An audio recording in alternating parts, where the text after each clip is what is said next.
Cripps mission বা ক্রিপসের দৌত্য, এই বিষয়ে আজকে আমরা আলোচনা করি।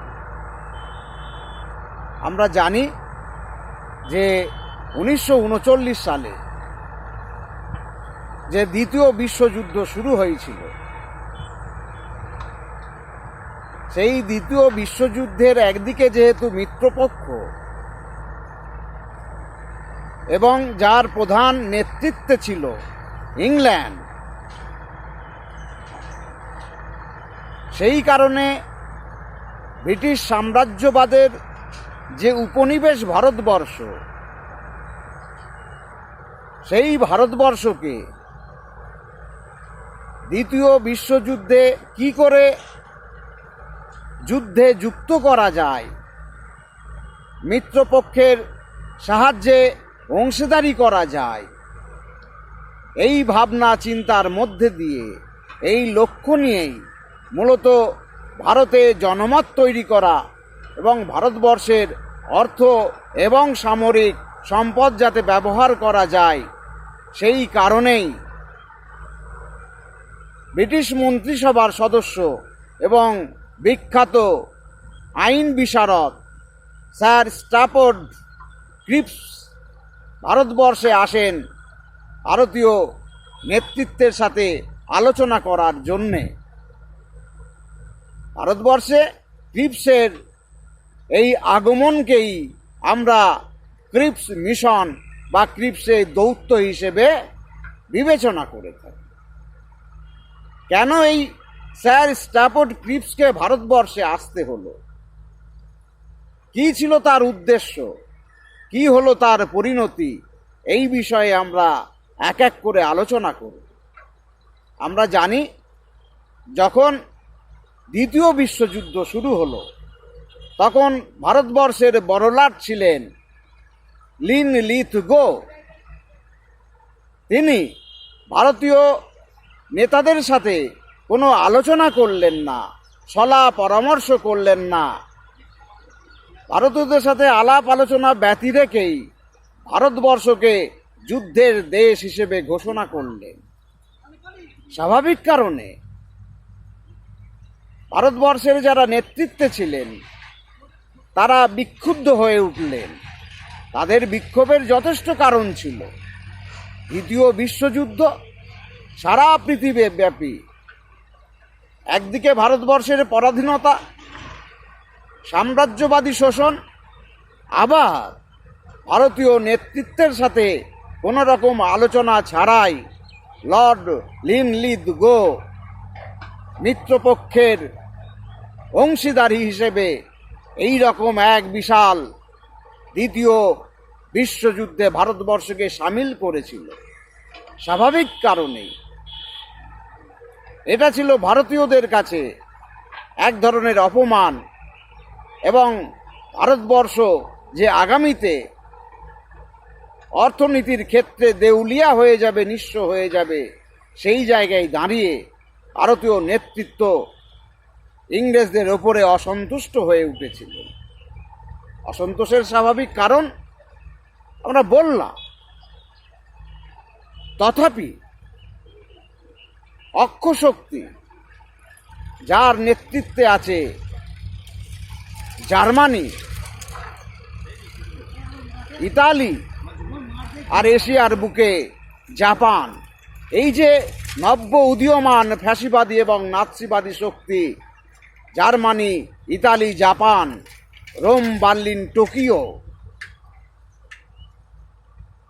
তারা মূলত ফ্যাসিবাদ এবং নাৎসিবাদের ধারক এবং বাহক। তাদের মধ্যে জাতীয়তাবাদের যে নতুন সংজ্ঞা, উগ্র মানসিকতা,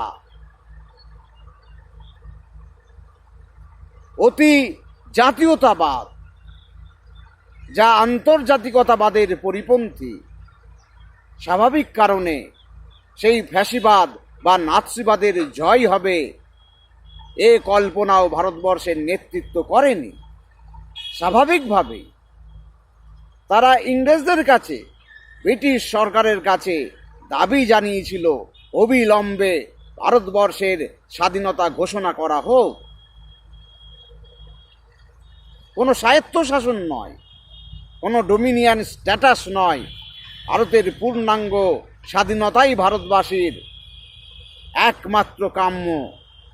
সুতরাং সেই স্বাধীনতা ঘোষণা করার পরিপ্রেক্ষিতে ভারতবর্ষ সরকারের পক্ষ নিয়ে দ্বিতীয় বিশ্বযুদ্ধে মিত্রপক্ষের পাশে থাকবে, অথবা একটা অস্থায়ী সরকার তৈরি করা হোক, যার ফলে ভারত সরকারের পাশে ভারতবাসী অকুণ্ঠ সমর্থন জানাবে। কিন্তু কে শুনে কার কথা? কোনো কর্ণপাত করলেন না লিন লিদগো। স্বাভাবিকভাবেই আরও ক্ষুব্ধ হয়ে উঠেছিল ভারতীয় নেতৃত্ব। এবং আমরা জানি 1935 সালে যে শাসনতান্ত্রিক সংস্কার এবং সেই সংস্কারের পরিপ্রেক্ষিতে 1937 সালে ভারতে প্রথম যে সাধারণ নির্বাচন হয়েছিল, সেই নির্বাচনগুলিতে ভারতবর্ষের বিভিন্ন প্রদেশে কংগ্রেসের সাফল্য ছিল প্রশ্নাতীত। নেতাজির আহ্বান তরুণ সমাজ, ভারতের যুব সমাজকে ভারতবর্ষের স্বাধীনতার জন্য এক অস্থির অবস্থা তৈরি হয়েছিল। একদিকে ব্যাপক জাতীয়তাবাদী ভাবনা চিন্তা, ভারতের পূর্ণ স্বাধীনতা, অন্যদিকে ফ্যাসিবাদ আর নাৎসিবাদের শক্তিকে প্রতিহত করার ভাবনা চিন্তা। এহেন জায়গায় লিন লিদগো ভারতীয় নেতৃত্বের কোনো কথা শুনলেন না। তিনি যুদ্ধের শেষে ভারতবর্ষকে স্বায়ত্তশাসন দেওয়া হবে এবং ভারতবর্ষকে মিত্রপক্ষের পাশে থাকার কথা ঘোষণা করে দিলেন। স্বাভাবিকভাবেই লিন লিদগোর এই প্রস্তাব, যেটা তিনি 8ই আগস্ট করেছিলেন, যার ফলে আগস্ট প্রস্তাব বলা হয়, লিন লিদগোয়ের প্রস্তাব বা আগস্ট প্রস্তাব ভারতবর্ষে জাতীয় কংগ্রেস, মুসলিম লীগ সহ কোনো রাজনৈতিক দল গুরুত্ব দিল না। ইতিমধ্যে দ্বিতীয় বিশ্বযুদ্ধে ইউরোপের যে বিভিন্ন রণাঙ্গন, সেই সমস্ত জায়গায় জার্মানির কাছে ফ্রান্সের পরাজয়, ইংল্যান্ডের বিপর্যয়, এশিয়ার মাটিতে নতুন শক্তিরূপে জাপানের আগ্রাসী নীতি, ফিলিপিন্স, মালয়, ইন্দোচীন, সিঙ্গাপুর, এমনকি রেঙ্গুন দখল করে নিচ্ছে এক একটা রণাঙ্গনে, এবং ভারতবর্ষের সীমান্তে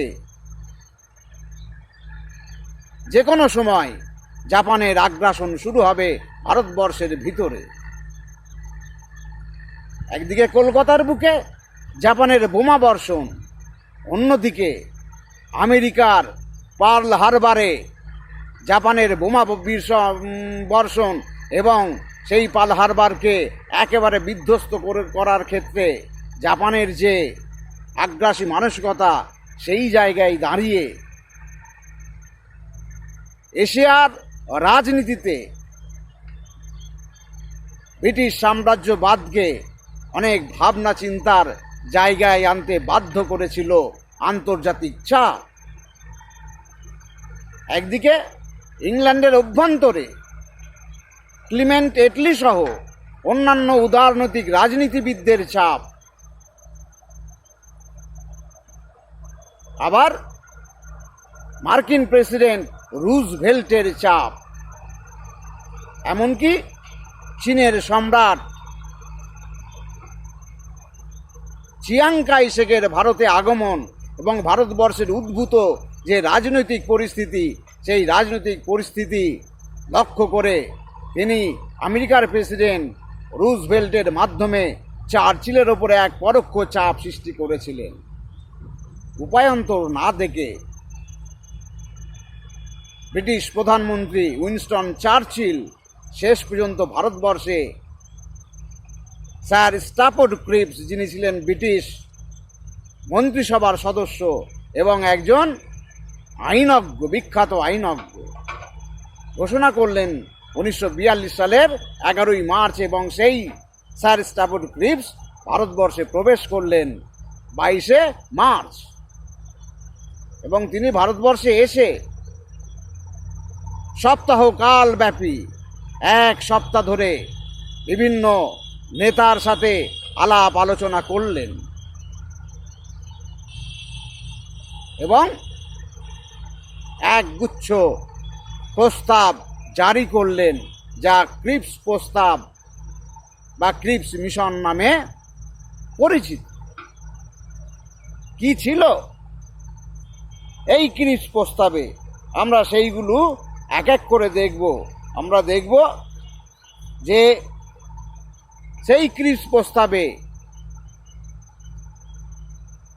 বিভিন্ন বিধির কথা বলা ছিল। প্রথম হচ্ছে, যুদ্ধান্তে ডোমিনিয়নের মর্যাদা দেওয়া হবে ভারতবর্ষকে। দ্বিতীয়ত, একটি সংবিধান সভা তৈরি হবে, যে সংবিধান সভার দায়িত্ব হবে ভারতবর্ষের সংবিধান রচনা করা। কারা থাকবে এই সংবিধান সভায়? সেখানে উল্লেখ করা হলো যে প্রাদেশিক আইন পরিষদের যে নিম্নকক্ষ, সেই নিম্নকক্ষের সদস্যদের দ্বারা নির্বাচিত সদস্যরাই সংবিধান সভার সদস্য হবে। এবং দেশীয় রাজ্যগুলির ক্ষেত্রে দেশীয় রাজা যাদের মনোনীত করবেন, তারাই হবে ওই সংবিধান সভার সদস্য। পরের শর্ত হিসেবে বলা হলো, যদি কোনো রাজ্য বা প্রদেশ, দেশীয় রাজ্য, এই সংবিধানের আওতায় না আসতে চায়, তারা তাদের মতো করে সংবিধান রচনা করতে চায়, সেটাকেও গ্রহণযোগ্য বলে স্বীকার করা হলো। তদুপরি যতদিন এই সংবিধান সভা রচিত না হবে, কার্যকরী না হবে, ততদিন ভারতবর্ষের শাসনতান্ত্রিক ক্ষেত্রে সেনাবাহিনী হবে সর্বশক্তির উৎস। এইভাবে এক এক করে বিভিন্ন শর্তের কথা বলে ঘোষণা করা হলো। অতঃপর ভারতবর্ষের সম্পদকে, ভারতবর্ষের সামরিক শক্তিকে দ্বিতীয় বিশ্বযুদ্ধে মিত্রপক্ষের হয়ে বিভিন্ন রণাঙ্গনে সাহায্য সহযোগিতার হাত বাড়িয়ে দিতে হবে। আমরা ক্রিপসের যে প্রস্তাব 1, 2, 3 করে আলোচনা করলাম, আমরা সেখানে দেখলাম, আমরা প্রথমেই উল্লেখ করেছি 1 সপ্তাহ ধরে স্যার স্টাফোর্ড ক্রিপস বিভিন্ন নেতাদের সাথে আলোচনা করেছিলেন, কিন্তু আলোচনা করেছিলেন পৃথক পৃথকভাবে। এক জায়গায় বসে যৌথ আলোচনার যে প্রয়োজনীয়তা, সেই প্রয়োজনীয়তার কথা স্যার স্টাফোর্ড ক্রিপস মান্যতা দেননি। যৌথ আলোচনার গঠনমূলক সিদ্ধান্ত গ্রহণের ক্ষেত্রে যে উপযুক্ত পরিবেশ তৈরি হতে পারে, সেই কথা তিনি বিশ্বাস করতে পারেননি। স্বাভাবিকভাবেই ব্রিটিশ সাম্রাজ্যবাদের যে অপকৌশল, সেই কারণে ভারতবর্ষে এক একজন নেতার সাথে তিনি এক এক সময় আলোচনা করেছেন। ফলে জমাট বাঁধা কোনো প্রস্তাব, গঠনমূলক কোনো ভাবনা চিন্তা এখানে প্রতিফলিত হয়নি। এছাড়া আমরা কি দেখব, যে সেখানে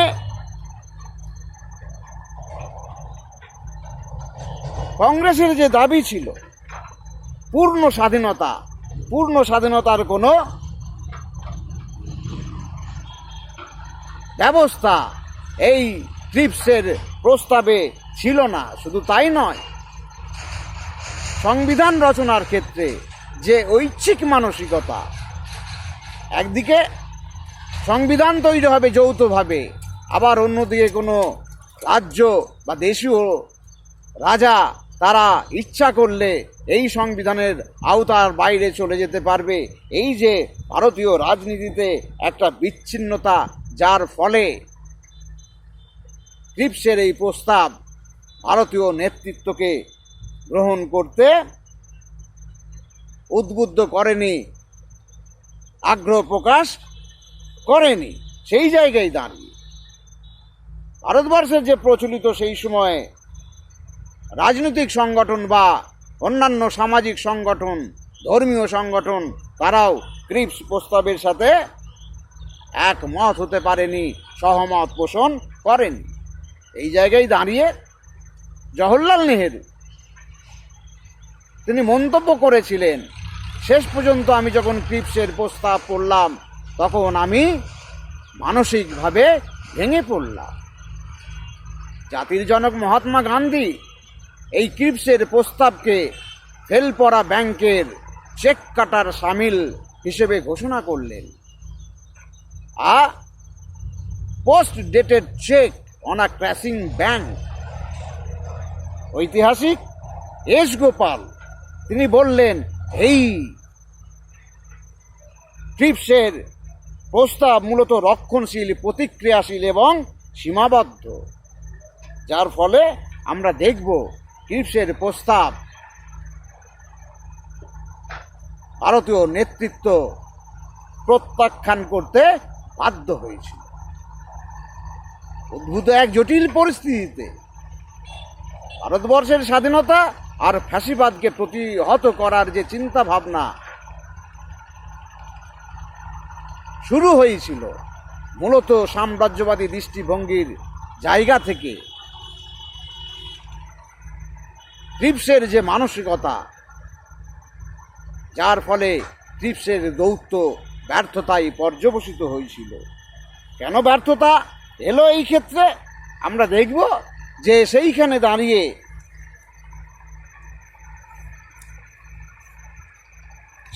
দাঁড়িয়ে ক্রিপসের প্রস্তাব বিভিন্ন কারণে ব্যর্থতায় পর্যবসিত হয়েছিল। একদিকে তৎকালীন যুগের যারা রাজনীতিবিদ, এমনকি ইংল্যান্ডের রাজনীতির সাথে যুক্ত চার্চিল, ওয়াভেল, আমেরি, যারা বিভিন্ন পদে আসীন হয়েছিলেন, তারা কেউই চাননি যে ক্রিপসের প্রস্তাব সফল হোক। সেই জায়গায় দাঁড়িয়ে আমরা দেখব যে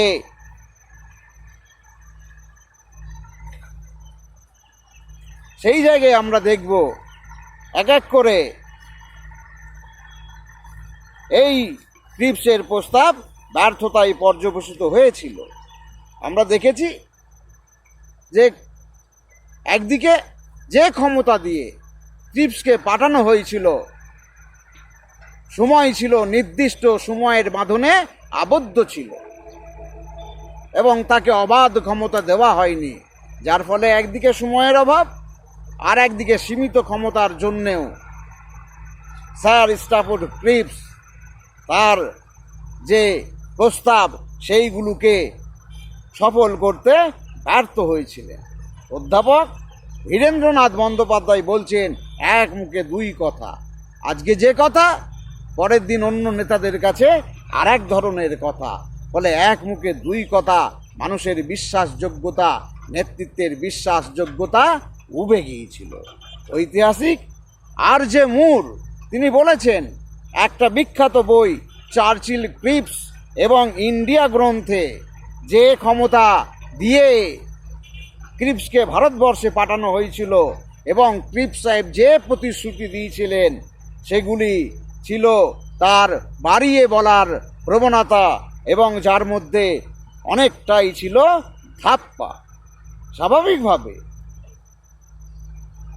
ক্রিপসের এই যে কর্মসূচি এবং কর্মপদ্ধতি, যার ফলে ভারতীয় নেতৃত্বকে সন্তুষ্ট করতে পারেনি ক্রিপসের প্রস্তাবগুলি, শেষ পর্যন্ত সপ্তাহ কাল ধরে বিভিন্ন আলাপ আলোচনার মধ্যে দিয়ে ক্রিপসের প্রস্তাবগুলি ব্যর্থতায় পর্যবসিত হলে শেষ পর্যন্ত 11ই এপ্রিল 1942 সালেই তিনি ভারতীয় নেতৃত্বের ওপর দোষারোপ করে ভারতবর্ষ ত্যাগ করলেন।